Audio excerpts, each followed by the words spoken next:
Rookie running backs. That's what we're talking about today, guys. Rookie running backs from 2025's NFL Draft. If you like what we're throwing down, like, subscribe, and share to others, guys. Let's go.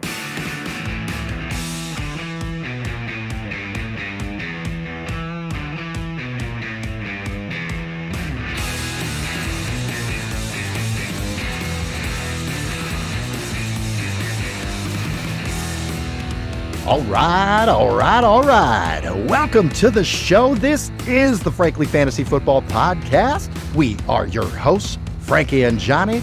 Welcome back, brother. Season 5 of the podcast. How you feeling, man? Feeling fantastic, Johnny boy. Season 5, let's go. Woo!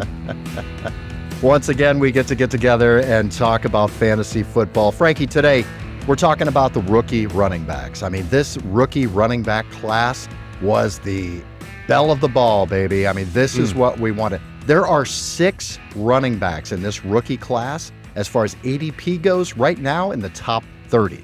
So pay attention, guys. These are people you will be drafting. These are people, there's a handful of them in here, you're going to be starting in week 1. So this is very, very important. Let's get right after it, Frank. How do you feel about that? Let's do it, baby. All right, let's go, man. We're going to start with our number one with a bullet, by the way, not even close. Feel good about this guy. We're talking about Ashton Jeanty, all right, from Boise State, playing on that beautiful bright blue field. You got to love that. Drafted in round 1, pick number 6 by the Las Vegas Raiders. Right now, Ashton Jeanty's ADP is 17. Doing a lot of mock drafts right now, though, Frank, and he's going right in that turn in round 1. It's a little crazy and a little scary. Number 6 running back off the board. His profile, he profiles at 5'8", 211 pounds, 4'4", 40. Frankie, talk to me about stud Ashton Jeanty.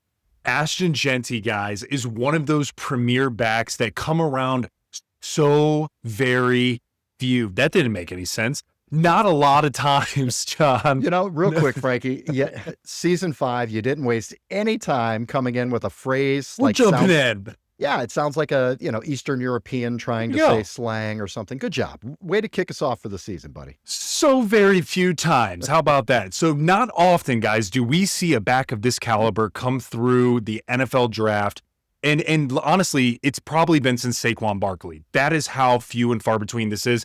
John, just to give a little bit of context as to how good this cat really is, between the years of 2023, man, and 2024, he actually combined for 594 rushing attempts. Think about that. 594 rushing attempts, which eclipsed over 4,000 total yards, 49 total touchdowns. He's a mega superstar, man. And here's what's crazy.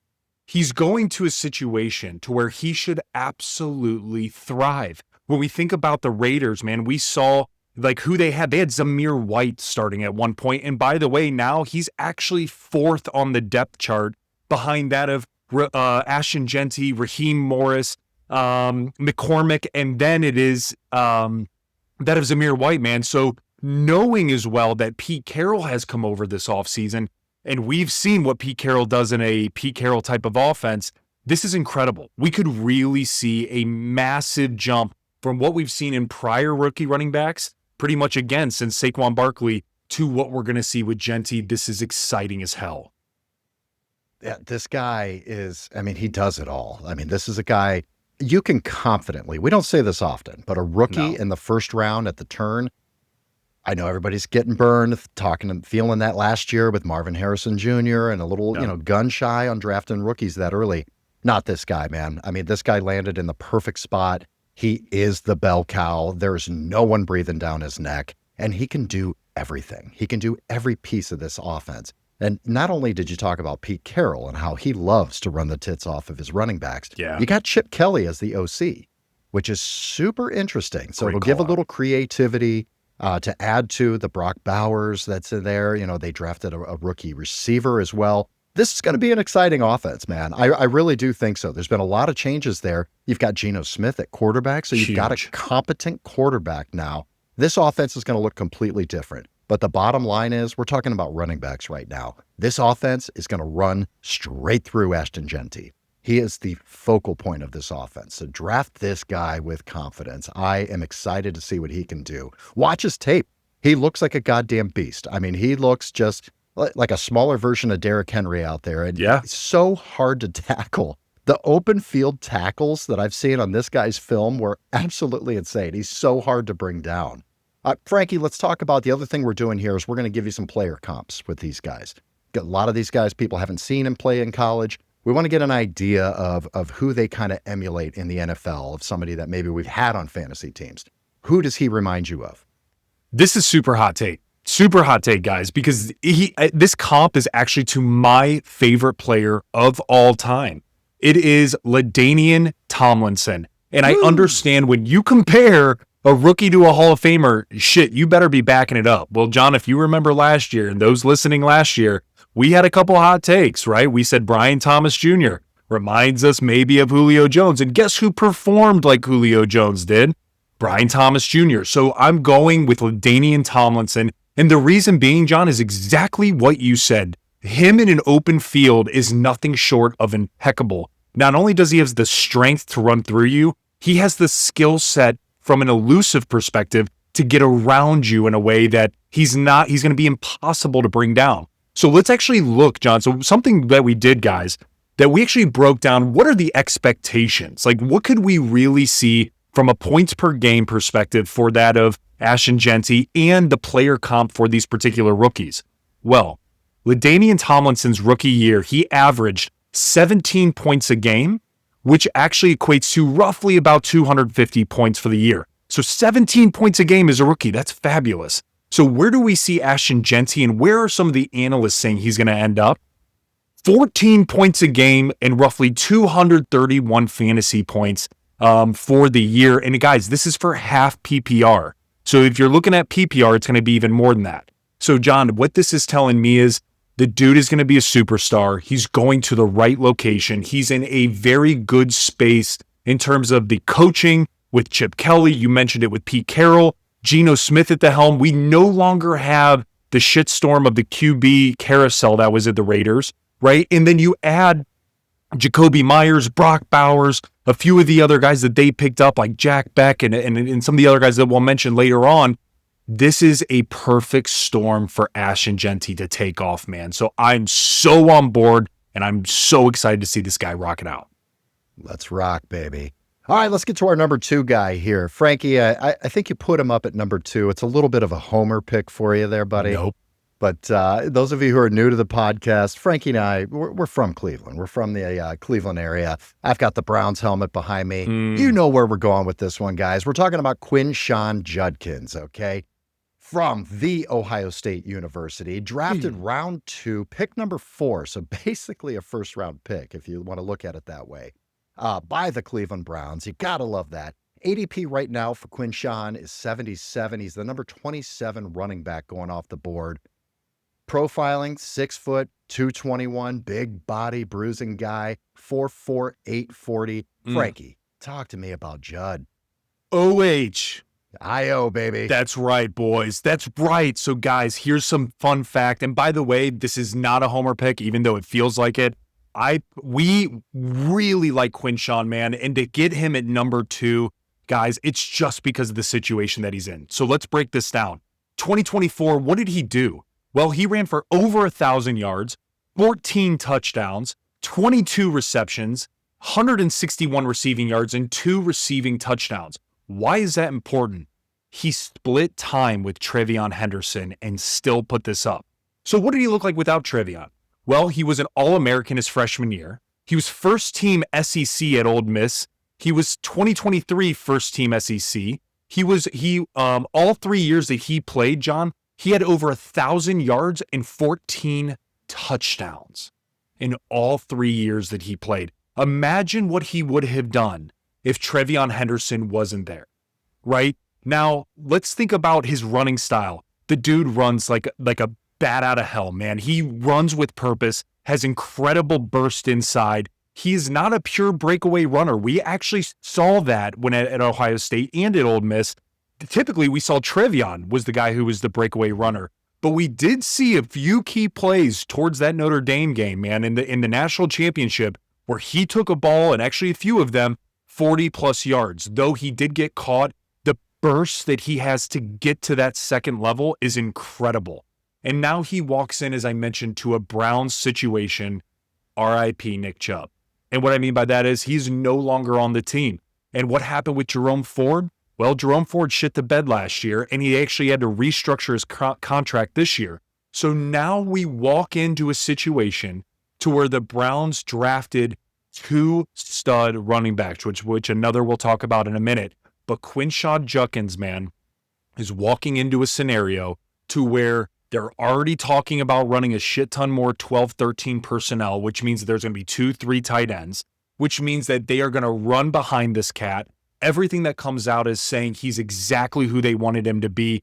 I couldn't be more excited for the city of Cleveland, for the state of Ohio, and for football fanatics in general, because this dude is going to pop off. It is exactly that. I mean, you look at the situation, and man, what a great situation. That he is the Nick Chubb replacement. He's going to be between the tackles. He's going to be first and second down. He's going to get the goal line carries. I mean, this guy runs hard as hell, and it's going to be so much fun. And being a Cleveland fan, that's what Cleveland fans want. Get back to, we don't want Joe Flacco throwing the ball like crazy, throwing 9 interceptions. We want to get back to a ground and pound, AFC North, Quinshon Judkins, ripping guys' heads off in the middle, in between the tackles. This is what it's about. And what's great about this situation, and take away us being homers and being excited about it, the Browns are showing their priorities through what their actions are. They drafted 2 running backs. They went heavy on the run game. They drafted another tight end to help with that 12 and 13 personnel. This is going to be the focus. I know the quarterback situation, we're not going to know. We're not going to know until first week of September, I think, of who the starting quarterback is. It's going to be a little sketchy. But what that means is we're going to be running the ball, playing defense. We saw what their priorities were in the draft, and Quinshon Judkins is going to take full advantage of that. So I feel great about him right now. Frankie, if we're looking at comps, who does Quinshon Judkins remind you of? Guys, this one is easy.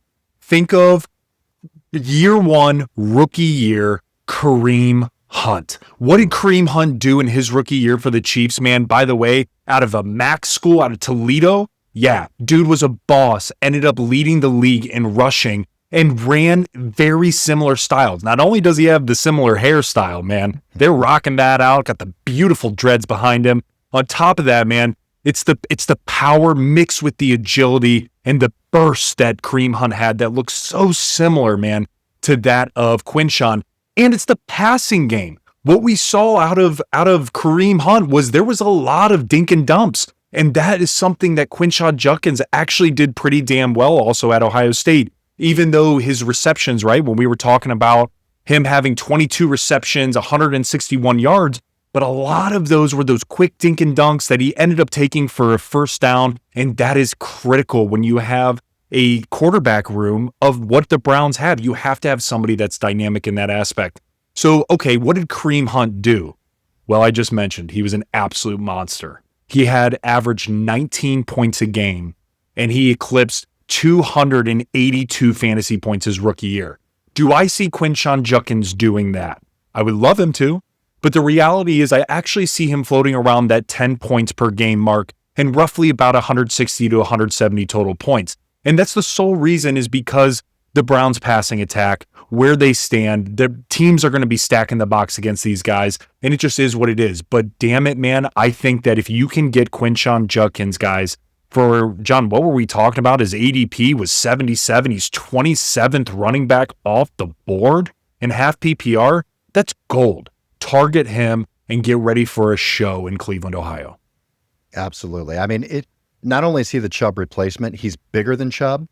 He runs like a combination of Kareem Hunt and Isaiah Pacheco. Just very violent runner, but he's bigger than both of those guys. And he also can catch the ball, has that ability more than Nick Chubb did. So enjoy, guys. All right, let's move on to the next guy here. We've got our number 3 guy. I love this guy, Frankie. Can't wait to hear what you have to say about him. Omarion Hampton out of UNC, drafted round 1, pick number 22 in the NFL draft to the Los Angeles Chargers, baby. ADP of 47, and he's the number 18 running back off the board. Profiling, 6 foot, 221, 40 time of 4.46. Frankie, talk to me about Omarion Hampton. Absolute stud. Guys, the reason why he is not second on the board is strictly due to where he landed and who else is sitting there, right? And I'll get to that in a second. But let's dive into who the heck this cat is. Well, last year alone in 2024, guys, he had 1,660 rushing yards. Wow. 15 touchdowns to go along with that, 38 receptions, 373 receiving yards, and 2 receiving touchdowns. Guys, that is unbelievable. In addition to this, when you look at what he did in 2023 and you mix that with 2024, combined with both those years, he had over 1,500 rushing yards and 15 touchdowns in back-to-back seasons. Here's what this guy does. He has incredible bursts on the outside when he's taking sweeps, and typically he needs more than one defender to bring him down. Very similar to what we've talked about with Ashton Jeanty. I saw a lot of that shit, man, with Omarion Hampton, especially when he was playing big-time schools in the ACC. He's strong between the tackles, is a dream back from a 3-down play perspective. Though the issue is, as I mentioned, Najee Harris, right? So Najee Harris, and we'll get to this, John, we're teasing this a bit with some new faces and new places. But Najee Harris is now there. You have a run-first style of offense with Jim Harbaugh. And we know Jim Harbaugh likes to run the ball quite often, right? We've seen that with J.K. Dobbins, Gus Edwards, and multiple things from what he did in San Francisco, and certainly from what he did in Michigan, right? We know the Donovan Edwards and we know the Blake Corum years. And so for me, that is the only thing that's holding Omarion Hampton back, is strictly where he landed. Now, with that being said, we could certainly see him supersede that of Najee. But for me, I think this is going to be a tandem attack, and we're going to wait and see kind of how Omarion does with Najee Harris being there. I love the landing spot for Omarion Hampton. We know that Harbaugh wants to run the ball. We know he's their priorities as well. I like to see what they're doing. What are their priorities? Man, they wanted to boost this offense. They took a running back in round 1. They took a receiver in round 2. They want to give Justin Herbert weapons and options. And I'm not as worried about Najee Harris, I think, as most people are. Pittsburgh would never have let him go. How many times have we seen somebody leave Pittsburgh and really not do a whole lot after that? Pittsburgh Le'Veon Bell. Good call. They're dialed into their people. Every receiver they've said goodbye to has gone fucking crazy. I mean, they've all lost their minds. So they know something about these guys. So I'm not that concerned. I mean, yes, it's going to be heavier with Najee. But again, these are rookies, guys. We talk about this every year. Look at that Amon-Ra St. Brown effect. Some of these guys are going to take a little time. Now, Omarion Hampton's going to be involved very early in this offense. They're going to run a lot. And between the two of them, it's a really good tandem. But Omarion Hampton is much more versatile. I think he's got, with the receptions last year, 38 receptions. That's nothing to scoff at here. So he's just got I think, in a perfect position, perfect scenario in LA with Justin Herbert, with Jim Harbaugh. I'm loving it, man. Who would you compare Omarion Hampton to? What's a good comp for him, Frank? John, this one was hard. And guys, for those that are just kind of tuning in, just really seeing Frankly Fantasy and Johnny and I as a whole, during the offseason, we really dive in. And what I mean by that is I specifically watch roughly about 3.5 to 6 hours or 5.5 to 6 hours of films on these rookies just to really get a good basis, in addition to me watching every particular college game as much as I can throughout the season. And so he was such a mix of so many different players. I had to kind of narrow it down. And where my head went with was he is a more versatile David Montgomery. And I don't want people to think of David Montgomery as like, wow, what a terrible take. David Montgomery is an absolute badass. Like what we've seen for him, not only in Chicago and then him coming over to the Detroit Lions and seeing how well he is a tandem with that of Jahmyr Gibbs. Guys, that is where I see Omarion Hampton, especially for a rookie year. Now, okay, cool. Well, what did Monty actually do then in his rookie year? Well, he averaged about 11 points a game in half-point PPR in fantasy football, and he had about 160 fantasy points as well. So where do I see then Omarion? Well, I actually see him performing a little bit better, and it's strictly because he's in a Jim Harbaugh offense. He's also playing inside, Guys, that is a huge thing to keep in mind about these running backs. When they're playing inside, the weather's not as much of an issue.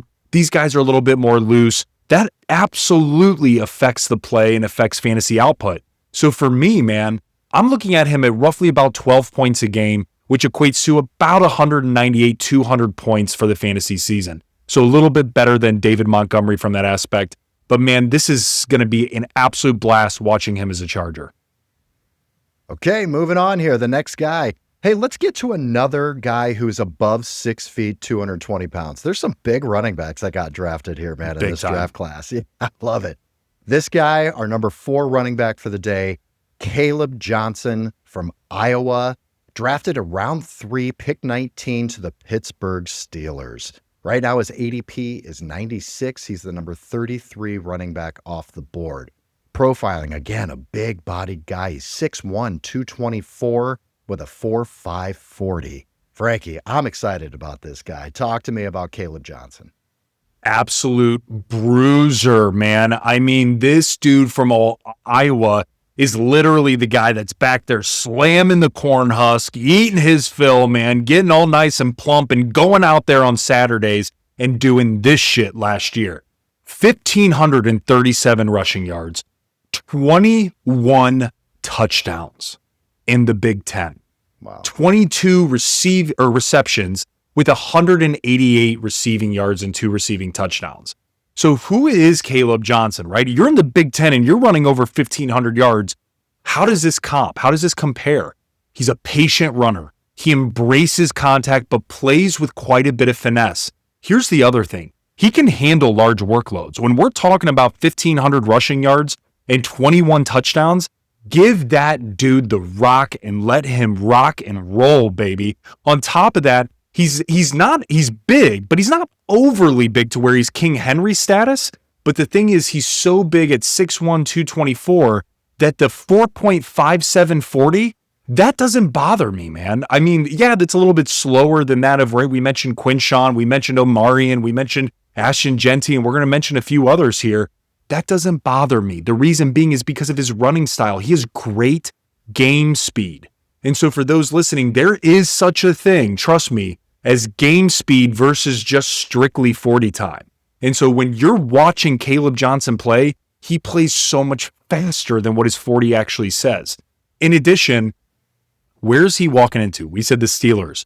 This is a beautiful chef's kiss pairing him with Jaylen Warren. Guys, Jaylen Warren has the opportunity to be that change of pace, that third down back, right? Somebody that comes in is like much more scatty.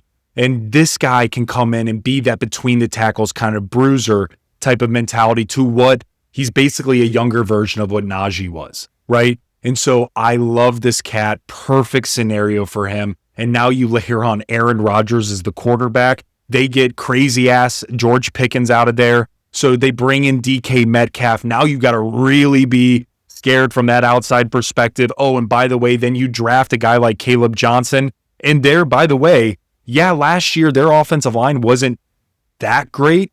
But guys, they had a bunch of young bucks. This year, that offensive line is going to be much improved. I would say average at worst. And now you layer on a guy like this. Look out. There's a reason we put him in number 4, guys. A number 4 rookie running back over ahead of many of the other guys we're going to mention. It's because of where he landed and his ability to get it done. It's so frustrating being a Browns fan because you look so frustrating. At the organizations in the AFC North, they're just so good. The Pittsburgh Steelers organization is just so well run, man. They got better this year. This offense is going to be very interesting. Completely brand new with Aaron Rodgers throwing to DK Metcalf. Now you've got Kaleb Johnson back there. It's going to look very different. And man, what a great spot.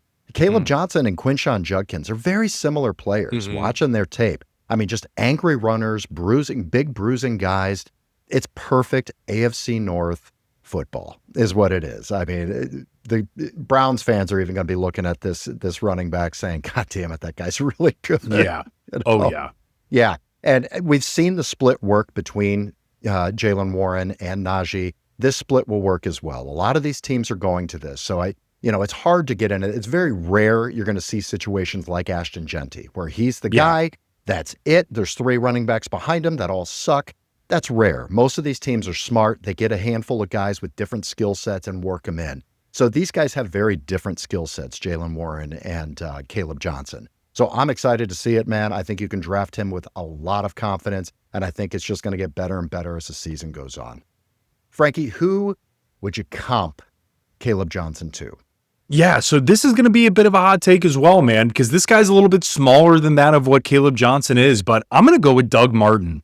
When you remember, right? What a pull there. The muscle hamster, baby. Muscle hamster here, man. And it's just because of the way he ran the ball. It's the way that he was able to get downfield quickly. And again, the ability to break tackles, even though he's not a massive guy. I mean, I'm talking about Doug Martin. And then you apply that to Kaleb Johnson. As I mentioned, Kaleb Johnson is not the size of King Henry, right? But the dude could still be breaking tackles, and it was incredible.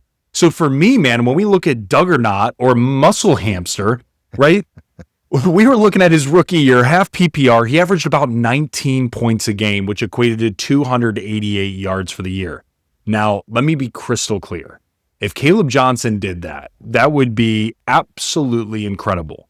I don't necessarily see him doing that strictly because of Jaylen Warren, but I do see him performing pretty damn well. Now, Sleeper has his projection at roughly about 9 points a game in half PPRs. That equates to about 136 total points.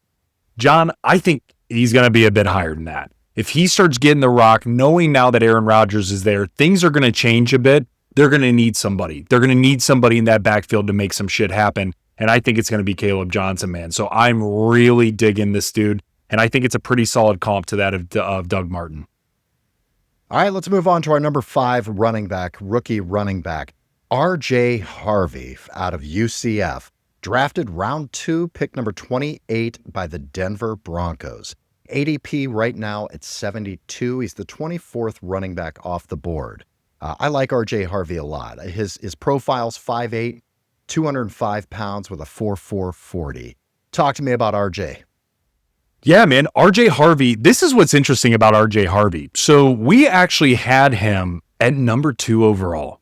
We had him at number 2 for the running backs. Guys, he is an absolute superstar. You don't draft this cat in the second round if you're not dead set on him. And he's walking into a Sean Payton type of offense. Here's why we moved him back, and here is what he did last year.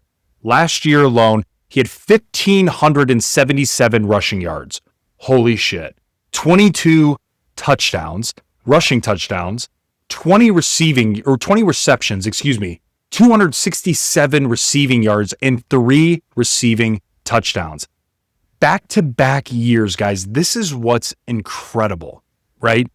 Back-to-back years in 2023 and in 2024, each year he had over 1,400 yards rushing and 16 plus touchdowns. Absolute freaking stud. Here's the other thing that's called out with R.J. Harvey. Sure, he's a bit of a smaller guy, right? 5'8", 205. I mean, you're pretty stout there, right? You're a pretty stout cat.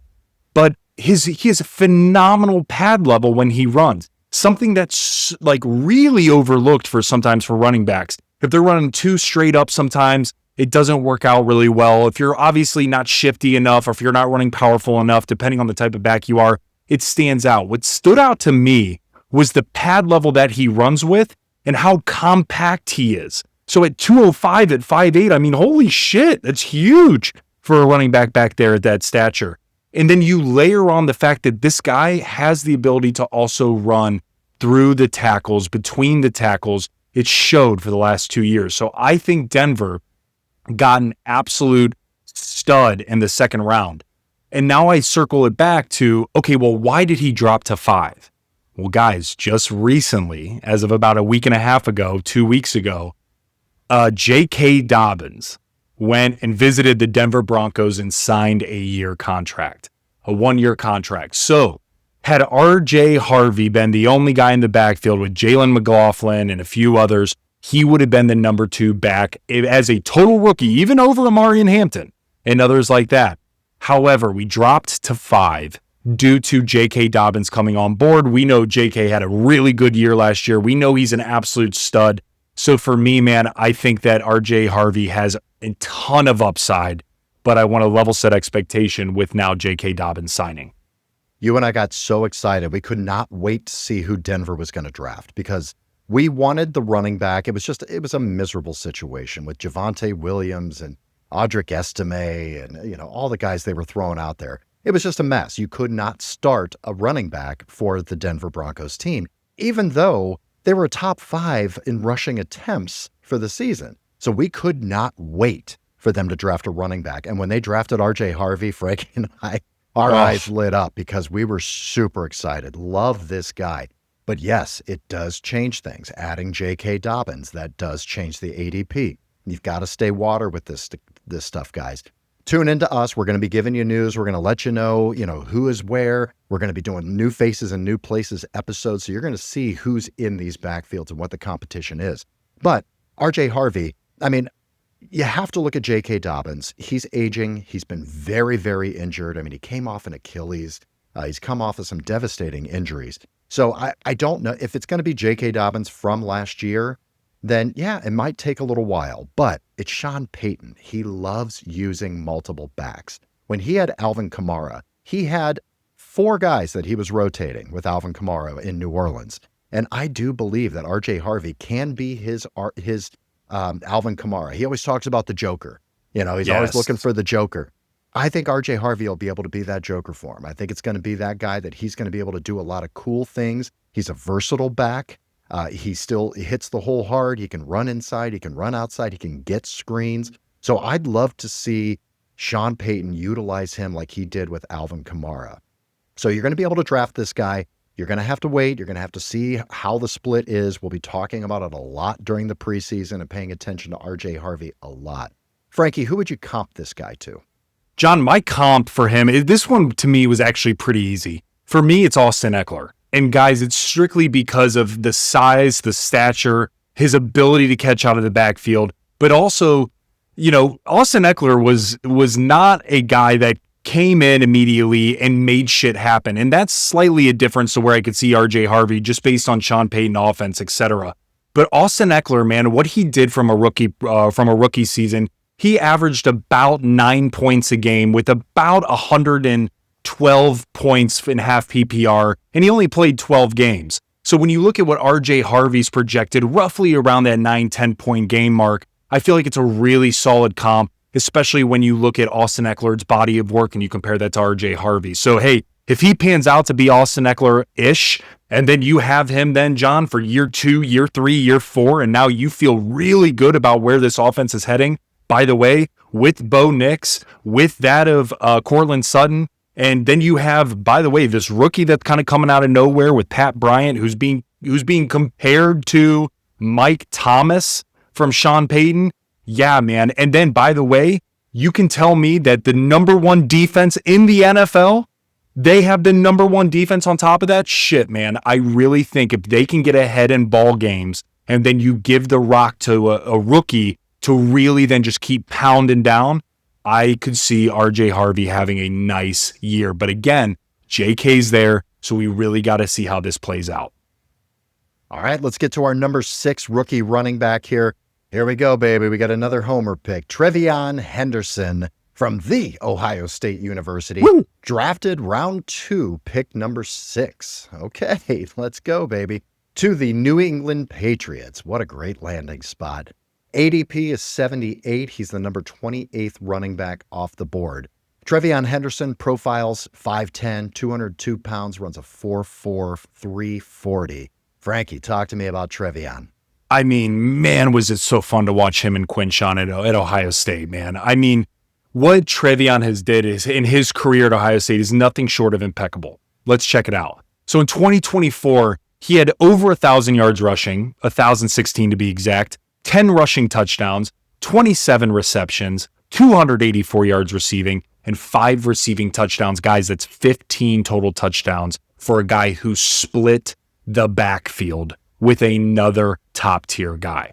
Okay, but here's what's interesting about TreVeyon, because him and Quinshon were very different in their approach, right? So TreVeyon was a freshman All-American, second-team All-Big Ten as a freshman. In 2023, he was first-team All-Big Ten. And again, he would have had a monster year. I said the same thing about Quinshon had the other not have been there, right? And so what's fascinating, man, he might be the best, or he might have the best shot out of honestly all of these backs at taking him yard. And what I mean by this is when TreVeyon got on that outside, nobody was catching him. Nobody was catching him. We saw that in the biggest moments of the biggest games in college football last year, not including that at the national championship, but not only including that against the Texas team, UT, and against that of Tennessee, and against many, many other Big Ten schools throughout the year. Just absolutely incredible.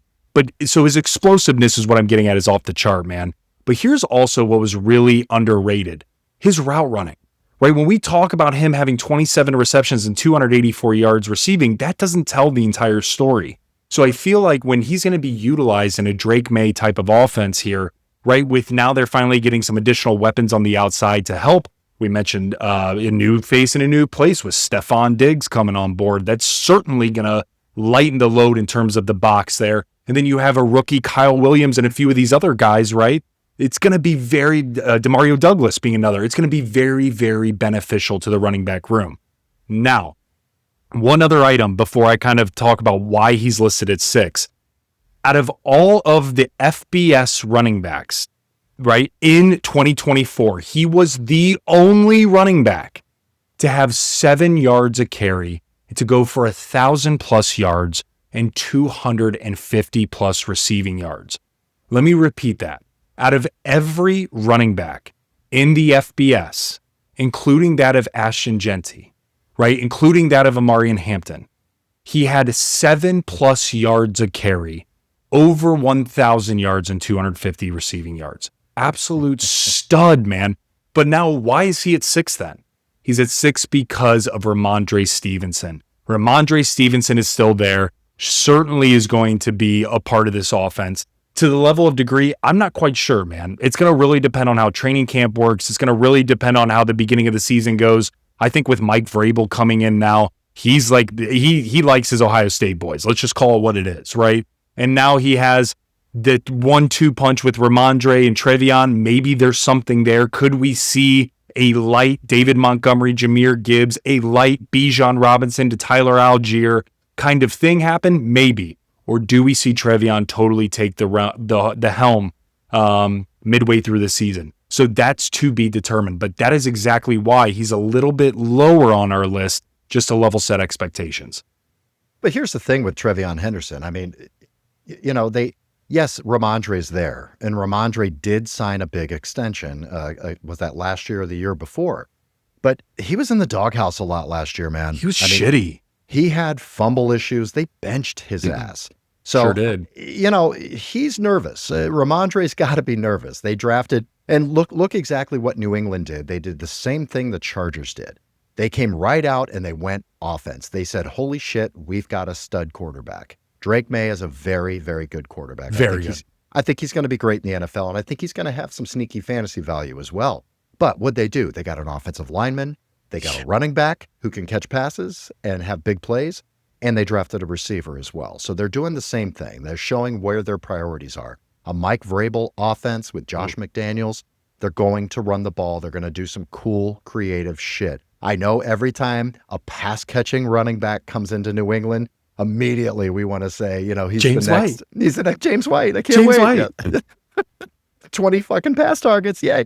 I mean, that's not realistic. This is obviously a much different, you know, organization now, but it is that. I don't think that we have to be afraid of Ramondre Stevenson, because look what TreVeyon Henderson did with Judkins last year. Yeah. You know, this is doable. They have very different skill sets, and TreVeyon Henderson is a home run hitter. I mean, he reminds me of a Tajay Spears or a Jaylen Warren, a guy you bring in where the fans go apeshit because he busts off a 50-yard touchdown, you know, the first time he touches the field. That's the kind of guy TreVeyon Henderson is. So I love him, man. I mean, he's a guy that I'm going to play or draft for sure. I don't know if I can play him right away. I want to see what's going on in camp. I want to see how they're going to utilize him, but I know they're going to be heavy running the ball, and his big play opportunity, it just makes me just, I love it. Bring it on. All right, who would you comp TreVeyon Henderson to? This is probably my most confident comp, or one of them. Seriously. And it's because what we've seen from this running back, and this running back being the comp, especially over the last 2 years, it screams TreVeyon. Guys, I'm talking about Chase Brown. And I know Chase Brown isn't the sexy name. I know that's not somebody that's like, well, what the fuck is that, man? Like, no, go back and look at Chase Brown's body of work the last 2 years. The dude is explosive as hell. When he straight up won that role. I mean, they even brought in Khalil Herbert. They brought in a couple of these other guys, and literally Chase Brown was like, nah, I got this. Sit down for a minute. And so for me, man, TreVeyon Henderson being that size and stature, very similar to Chase Brown, I just think it works. And when you look at what Chase Brown did his rookie year, I mean, it was very minimal, right? Because you got to remember, he's behind Joe Mixon. And so when you look at it, it was roughly about 4 points a game, 47 total points and a half PPR. But then you look at what TreVeyon is projected, I think this was pretty damn accurate. And I think, honestly, he could probably surpass this. Roughly about 10 points a game, which equates to about 158, 160 points for the season. And so that's where I think that it's more of the comp is more of the play style of the back rather than what the actual output was from a rookie to rookie season for this particular comp. So for me, man, I am excited to see TreVeyon Henderson, not just because I'm a Buckeye, but more because I love Mike Vrabel. I'm very excited to see the Patriots this year and seeing Drake May in year 2 with weapons finally around him. It's going to be fun. The other nice thing that we can take into consideration is that he can be a 3-down back. He's not one of those. He's not a satellite back who's only catching passes, coming on 3rd down. Chase Brown was the same thing. We didn't know if Chase Brown could take the load and be a full-time back. Guess what? He can. And TreVeyon Henderson can do the same thing. So great comp, Frank. All right, moving on to number 7 here, Frankie. We've got Cam Skattebo. Skattebo? Ooh, he's my beau. He's my boo. Cam Skattebo out of Arizona State, drafted in round 4, pick 3 by the New York Giants. ADP of 125. He's the running back 42 going off the board. Profiles at 5'9", 219 pounds with a 4.5 40. Frankie, talk to me about Cam Skattebo. I mean, this dude for those of you guys who watched that Texas-Arizona State game, that speaks to who that dude is. He's that guy. So what do I mean by that? In 2024, how many yards do you think he had? I mean, right, first off, let's just scream the elephant in the room. A white running back in the Southwest. What do you think he ended up doing? I'll tell you. 1,700 yards, 21 touchdowns, but this is where it's brilliant. 45 receptions, 605 receiving yards, and 3 receiving touchdowns. Holy shit. First team All-American, first team All Big 12, ranked 2nd in the FBS in rushing, 5th in the Heisman voting, right? I mean, this dude dropped to the 4th round, and for me, man, I just don't understand it. Maybe it was because of his 40 time. Maybe it was because people just don't believe that he's that guy. Maybe they think he's a one-time wonder. I don't know. But any dude who ends up, literally running for 1,700 yards in a Power 5 conference with 24 total touchdowns in one season and was an absolute megastar, yeah, man, Giants got them a real one. And so the thing about Cam Skattebo is that he has incredible balance, and he has the ability to not only run defenders over, but absolutely has the ability to make them miss. And here's the thing. I'm going to say something hot here, even over RJ Harvey. I actually think Cam Skattebo is the best pass-catching running back in this class, in the rookie class as a whole. And I don't think it's even remotely close. I want people to check me on this. All the YouTube guys and gals and Instagram and TikTok, come at me. Go look at that particular Texas game when he was catching the balls down the sideline, one-handed, contested. Remember, that is not a tight end. That is not a slot receiver. That is not an X receiver. That is a running back making these particular catches. And here's the other thing, is that his pass blocking is very good. He mauls people He literally mauls people. And actually, I wish I would have said that about TreVeyon, because I think TreVeyon is the best in the class at pass blocking from that perspective. But I would say Cam Skattebo is right up there at number 2, man. He's just mean. He's got this chip on his shoulder, ready to just hurt people. And I personally am here for it. I love it. Now, the situation where he landed is where it gets sticky, right? And it's because he went to the Giants. Now, the Giants are in a full-fledged freak out in terms of, right, Daniel Jones is no longer there. They brought in Jameis Winston. They brought in Russell Wilson. They traded up and drafted Jackson Dart. Who the hell knows who the quarterback's going to be? And then, right, Tyrone Tracy looked fantastic last year. And then you go and get Cam Skattebo. So what does that look like, man? And so for me, we could start seeing a 50-50 split here. And I go back to the days of when we saw kind of Melvin Gordon and Austin Eckler in the Charger days. Maybe there's something like that we see kind of rise to the surface. Or maybe we see Tyrone Tracy kind of be point and Cam Skattebo come in for a change of pace. But the difference is he's not necessarily a change of pace back. That's what makes this interesting, right? He ran a 4.5740. He's not lighting the world on fire in terms of speed. So it really depends on, I'm really interested to see how Brian Daboll actually leverages this rookie running back. But for me, man, I think it's absolutely sinful to have him at ADP 125, right? I just think, guys, if you can get him at that ADP, I think you sit on him and he's trade bait all day for somebody who has Tyrone Tracy, or you end up leveraging him and he skyrockets in the back half of the year when it's cold, it's dreary, it's shitty, right? Everything else. And then you have this gritty running back coming through and ready to make waves. Yeah, I understand the fear with Tyrone Tracy there, because he did emerge. He took that damn job from Devin Singletary and ran with it. But he did falter at the end of the year. Tyrone Tracy got benched at the end of the season. So there, that's not nothing. All right. He caught 38 passes last year. Tyrone Tracy did. Not a dynamic guy out of the backfield catching the ball. So I do think that they are moving more towards that. You see a guy like Russell Wilson going to be throwing the ball to him, at least in the beginning, at least for the first probably 5 games, maybe. But he's going to catch some passes out of the backfield. But I love this guy. I really do. I wish he was alone in a backfield, because I think he's just like he's like a CMC ultralight. Like a Mick Ultra. He's a CMC ultralight. Yeah. Like a 90 calorie. He's like a 90 calorie. Like, you don't want to feel bad about it, but you still want to have one. Same great taste. Just lighter calories. Yeah. Just shout out Nick Love. Right. So this could be a guy who could be, I mean, really, I know it's July, so it's an absurd statement, but this could be one of those guys you draft, you sit on him for a while. This could be a guy you really could be a league winner at the end of the end of the seasons, because he could be getting a lot of play and a lot of volume. They're going to have to pay attention to what's going on with Malik Neighbors down the field. Seriously. They've got downfield threats now on this team that they didn't necessarily always have. So I do think that Cam Skattebo is going to get a lot of good looks, man. A lot of good looks. Who would you compare Cam Skattebo to?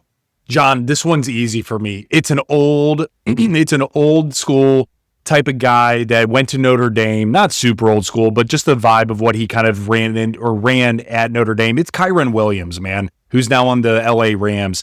And for me, when we saw Kyren Williams in college, I mean, his burst, his tenacity, you handed him the ball, he's getting it in the end zone. And then we're seeing that. We're literally seeing that in the NFL unfold. It took him a year or two, but he ended up getting to that point. I mean, shit, he almost led the league in touchdowns like the last 2 years and something along those lines. I mean, he wasn't far behind Raheem Mostert a few years ago, right? So for me, man, I'm really excited. So what did Kyren Williams do his rookie year? Like I said, it took him a few years to get to where Kyren's at. He averaged 3 points a game, which equated to 26 fantasy points for his rookie year. Now, candidly speaking, I see Cam Skattebo doing probably triple that, right? Triple, quadruple that. I see him averaging probably 6-7 points a game this year in half PPR, probably floating around that 100-110 mark in total fantasy points, unless something crazy happens. And by crazy, I mean, unless this dude truly rises to the surface and they actually, start actually seeing him come to fruition to what a Kyren Williams is now, or to what Cam Skattebo was at Arizona State.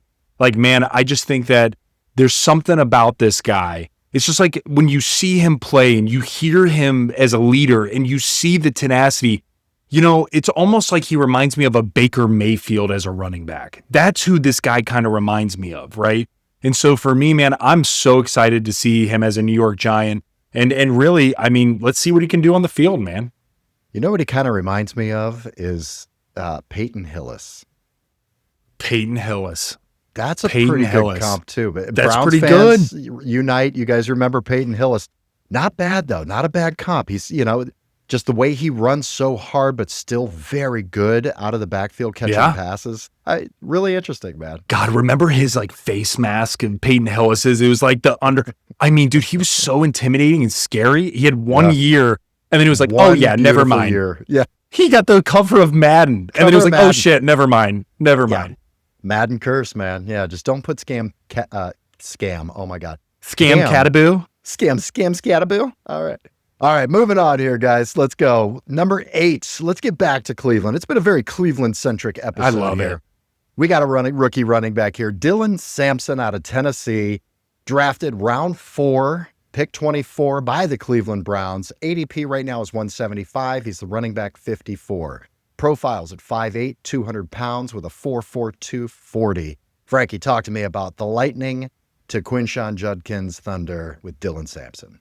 This dude is special. I can't even believe the Browns drafted him because I didn't think it was necessary because of Quinshon. And then when they drafted him, it was like, oh yeah, this is 1-2. This is the 1-2 punch. Mm-hmm. This truly is and I keep going back to it, man, the Jameer Monty, because they truly reset what it was like to have a dynamic duo back there. Sonic and Knuckles, Thunder and Lightning, whatever you want to call it. I'm going to call it Quinshon and Samsonite, right? And so for me, man, when looking at what Dylan Sampson did, 1,491 rushing yards last year. From Tennessee, this is in the SEC, guys. 22 rushing touchdowns, 20 receptions, and 143 receiving yards. This dude was so good.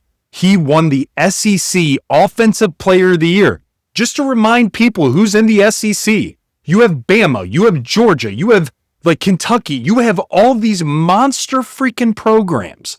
And this dude in the 4th round, drafted as the second back to a team, was the guy who won the SEC Offensive Player of the Year. By the way, he set the school record for Tennessee, guys, with 22 rushing touchdowns, which, by the way, was a 95-year-old record.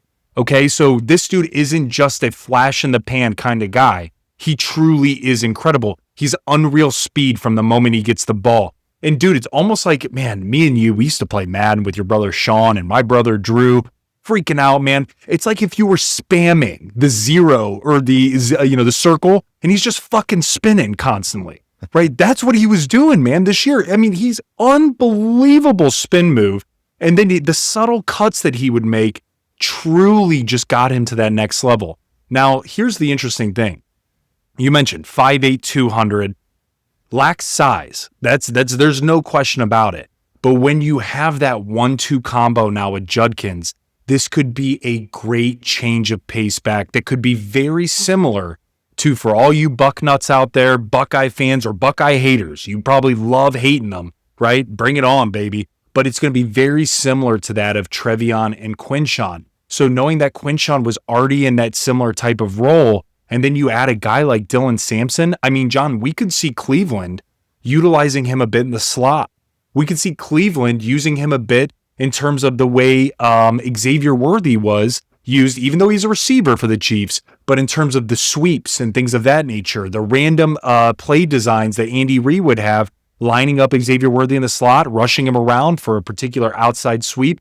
We could see them lining up Quinshon as the single back, running a 12-man personnel or an 11 personnel, and then having that of Dylan Sampson in a position to where now you have both of those backs on the field and you don't know what's happening. So for me, man, this is really fascinating. I am super excited to see how they utilize this guy and where he's going to kind of fit into the mold. Again, Quinshon's there, Jerome Ford's there, but pay attention to Dylan Sampson, guys, because this guy could absolutely see the field and quite often.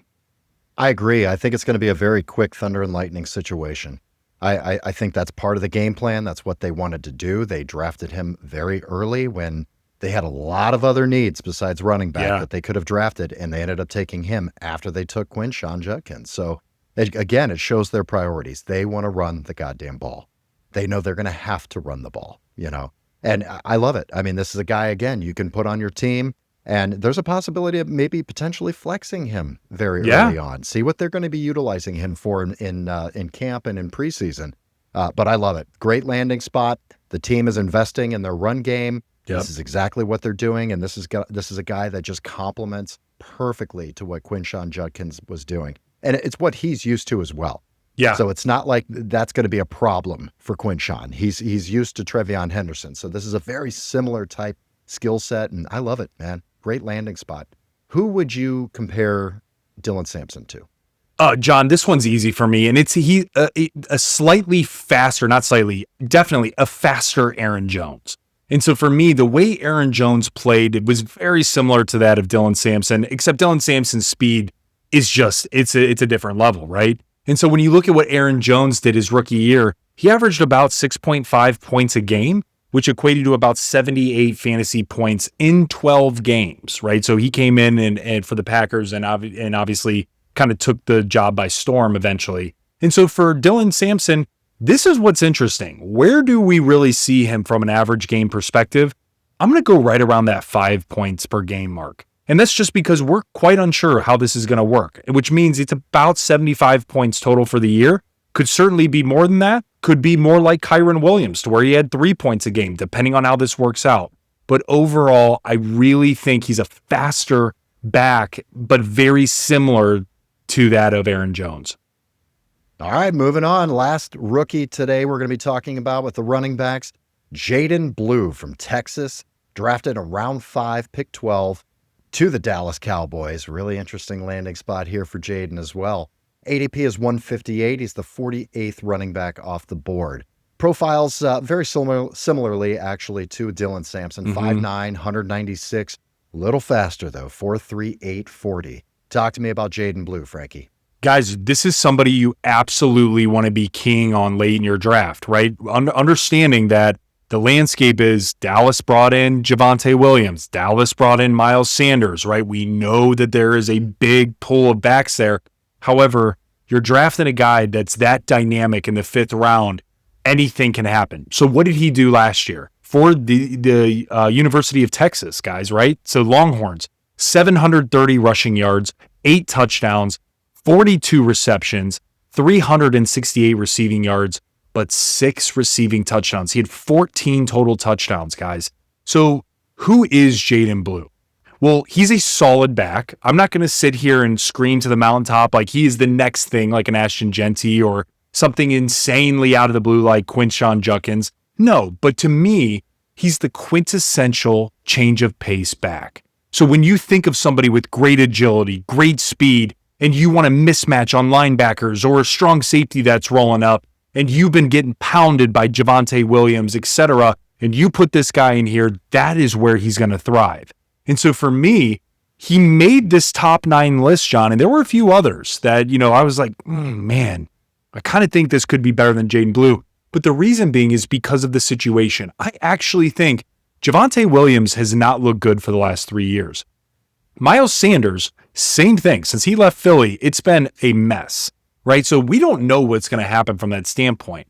So for me, this opens the door for Jaydon Blue, whether it's for receptions, whether it's for punt returns, kick returns, anything like that, or just specialized packages around him. Right now they have CeeDee Lamb healthy. You bring in George Pickens. That outside is completely taken care of, right? You have tight end Ferguson buttoned up. You're ready to rock and roll. A solid offensive line, right? And you actually have Dak, who's going to be back and probably throwing pretty well. So for me, man, I think they truly needed a real pass catching type of role out of that backfield. And that's where Jaydon Blue comes into play. Are we really confident that after preseason camp and everything is said and done week 1, that Miles Sanders and Javonte Williams are both going to be healthy? No.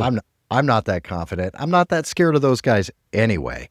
Yeah, and like you said, he's not like a super freak athlete or anything, based on some of the other players that we've talked about today, but I love his situation. Yeah. I don't think he's got very much in front of him there on that team with Javonte and Miles Sanders. They need a running back. The one thing I love about him is that first of all, 42 catches, 6 touchdowns receiving. Awesome. Love that, man. I mean, he's a guy who can just take a swing pass to the house, and I love that. Yes. He's got the speed, he's got the big playability, and if he does some of those things, I think he can really get a lot more playing time on the field, especially with those 2 guys in front of him that I'm not touching in any fantasy drafts. I don't care if I need running back depth. Javonte and Miles Sanders will not be on my teams, but I will absolutely take a chance on Jaydon Blue. Now, based on everything you just said, Frankie, who do you comp him to? What's the best player comp you have for Jaydon Blue? This is super easy. He's a slightly faster Tyjae Spears. And I think that that's pretty damn accurate, guys. When you look at what Tyjae Spears came in from Tulane, right? He was a guy that walked in and he was kind of that change of pace back to Derrick Henry, right? Titans then brought in that of Tony Pollard, and then he still was that change of pace back. It's absolutely Tony Pollard's show. But when Tyjae Spears got the opportunity, he seized it for what he was ready to do and what they brought him on to do.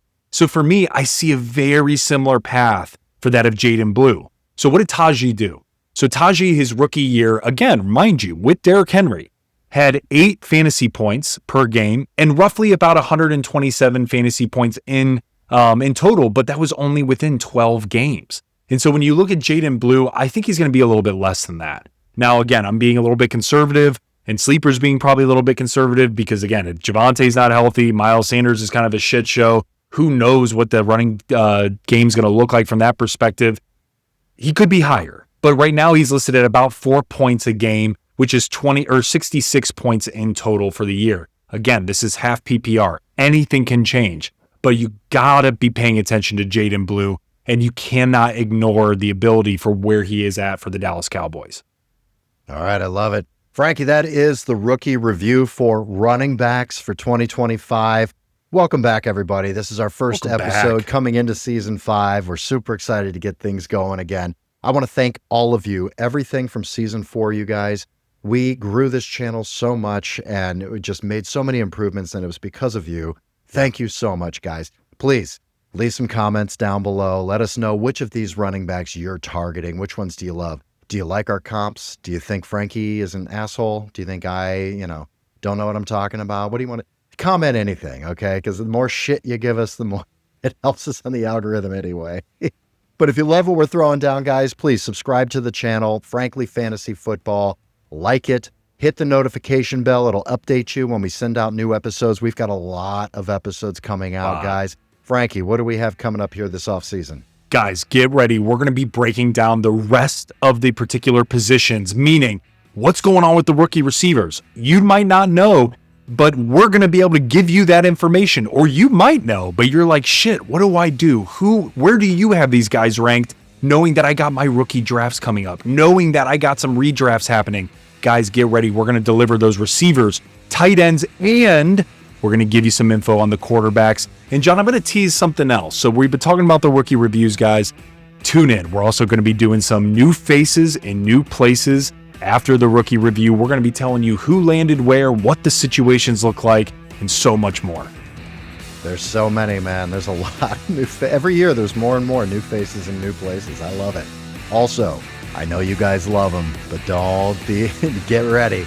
Mock drafts will be coming soon here, guys. Yes, we love the mock drafts. So tune in. May the fantasy gods smile upon you. Bye.